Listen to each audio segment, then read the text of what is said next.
my brothers and sisters all around the world. Look, Okada speaking to you. Welcome to Okada Frappuccino. Alright, today we decided to do a video reaction guide. Today we decided to do athletes who are caught cheating, yo. Yeah, now this has been a very long time. I've done a video reaction for a long time.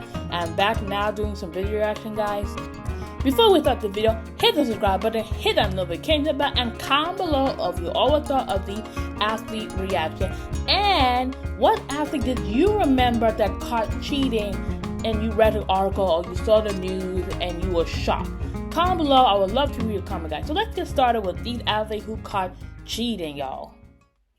An attitude of winning at all costs sees some athletes throw the rulebook out the window. But once they've crossed that finish line or climbed that podium, a single keen-eyed onlooker can bring all their hard-won success crashing down. Yep. With that, let's take a look at some shocking times athletes were caught cheating. Rosie Ruiz. Okay. If you look up the definition of cheating in the dictionary, there's a good chance you'll find a picture of Rosie Ruiz's face next to it. Back in 1980, this athlete became famous almost overnight after she won the Boston Marathon.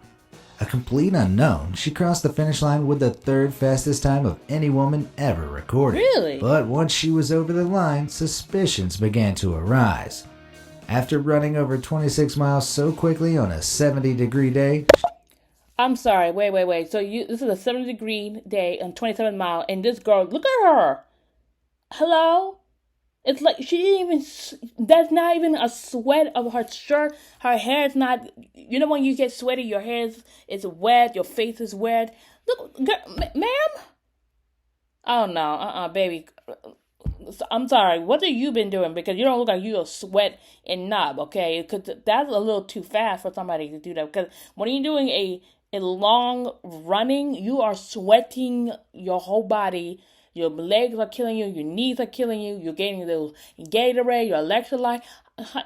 she should have been completely exhausted, but Ruiz appeared suspiciously well rested, raising questions. Was she on some kind of steroids? Perhaps a special training regimen? After several days of confusion, witnesses came forward claiming they had seen Ruiz join the race from the sidelines less than a mile from the finish. Probably about a half mile from the finish. She was in track clothes and wearing a number, but I thought someone had just sort of stumbled into the race. Maybe somebody was a little... Further investigation revealed that during the New York Marathon 6 months earlier, witnesses had actually seen Ruiz riding the subway to the finish line.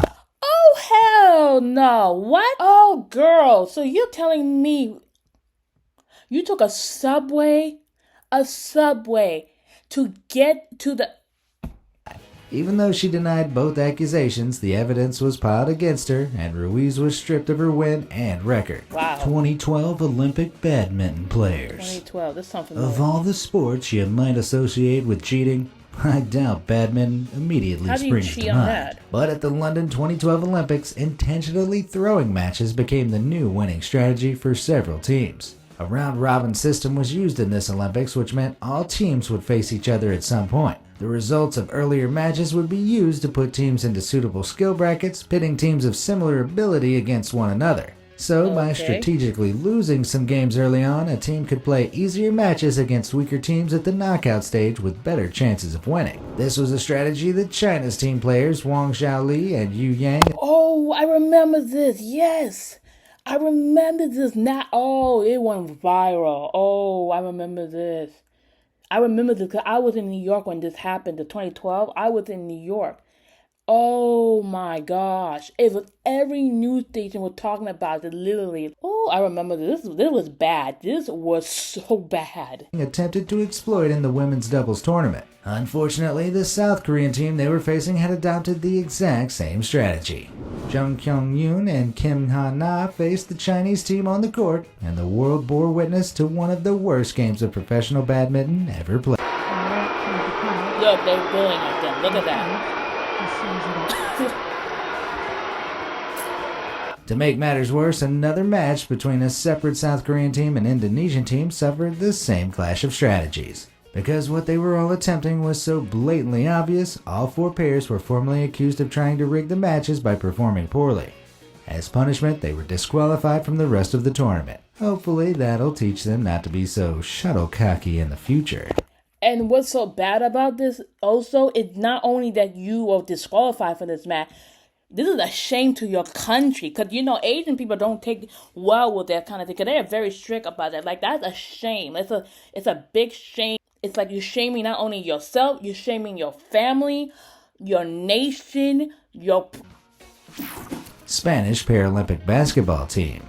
In 2000, the Sydney Paralympics was rocked by a scandal that still has people shaking their heads with shame today. On the Australian Paralympic courts, the Spanish learning disabled basketball team beat Russia in their final match to win gold. Okay. But after the games closed, a member of the team, Carlos Ribagorda, confessed something outrageous to the press. What did he? The team was supposed to be made up exclusively of players with an IQ of less than 70. Right. But 10 of their 12 players were actually mentally competent athletes with much higher IQs than the maximum. Apparently, they had all signed up as part of a wider scheme to boost their country's chances of winning. They'd even been provided with fake medical certificates to help them feign disabilities.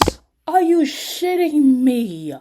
This is a Paralympics. These are people with disability who compete, and you hire people who doesn't have ADHD, doesn't have autism, doesn't have Down syndrome, doesn't have Asperger, and any form of that, and you fake what?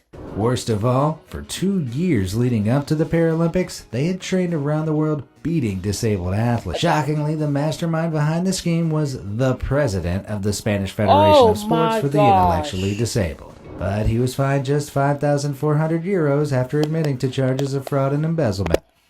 No, baby, you need 5,000 euro. They need to be charged for like 20 million or 20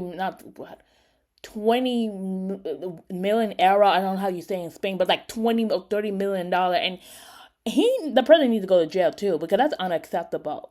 Tanya Harding. Yep. In 1994, the world of figure skating became a total media circus after drama struck the ice.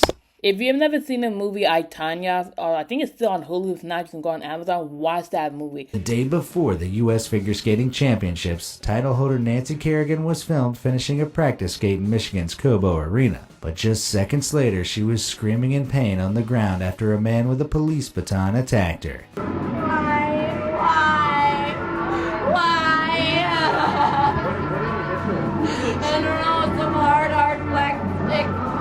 With her thigh badly bruised, Kerrigan was unable to compete. Her longtime rival, Tanya Harding, went on to take first place and was selected alongside her for that year's Winter Olympic skating team. However, police soon discovered the attack on Kerrigan had been ordered by a bounty hunter. In a shocking twist of events, Tanya Harding's ex-husband, Jeff Gillooly, and her once bodyguard, Sean Eckert, were labeled as the culprits. They'd hired the bounty hunter to break Kerrigan's leg, removing Harding's competition in the upcoming events. Although she claimed she had no part in the conspiracy, Harding later admitted that she knew her ex-husband had been involved, but she'd failed to report it.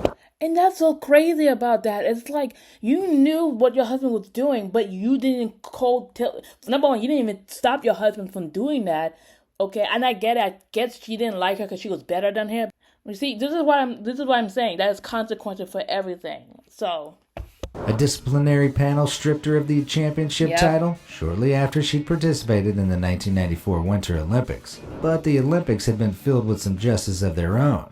At the games, a malfunction with her skates saw Tanya placed down in 8th, while Kerrigan managed a silver in 2nd. Bloodgate. Ooh. Back in 2009, the world of rugby was shaken to its foundations during the scandal now known as Bloodgate. In a Heineken Cup match between the English Harlequins and the Irish Leinsters, the Harlequins' Tom Williams was suddenly pulled off the pitch in the game's closing moments. He had blood dripping from his mouth and was told he couldn't play on. But the only substitute available was Nick Evans. Nick had also been injured earlier in the game, and under normal circumstances, the rules state that a player can't be subbed out more than once per game. But thanks to an exception in the rules specifically regarding blood injuries, Nick was allowed to hobble out regardless. Fortunately, Nick was exactly the type of player the Harlequins needed at that moment to have a shot at winning the match. It seemed like a bloody good stroke of luck. But as Williams headed towards the bench, the cameras caught him winking to his teammates. What? Would you be winking and smiling after a supposed injury to your face? Right, because if you hit your mouth, you're in so much pain, you can't even. So why are you winking when you got? Something definitely wasn't right. Right. So the European Rugby Cup set up an investigation into the substitution. They found Williams had been given a fake blood capsule by the team's physiotherapist in order to allow Evans back on at the critical moment. It was an illegal tactic orchestrated by the team's chief executive, Dean Richards, who was accused of 4 similar incidents. Richards, Williams, and the physiotherapist all received bans from the sport, and the Harlequins club was slapped with a £260,000 fine. Worst of all, the Harlequins cheating didn't even bag them the win.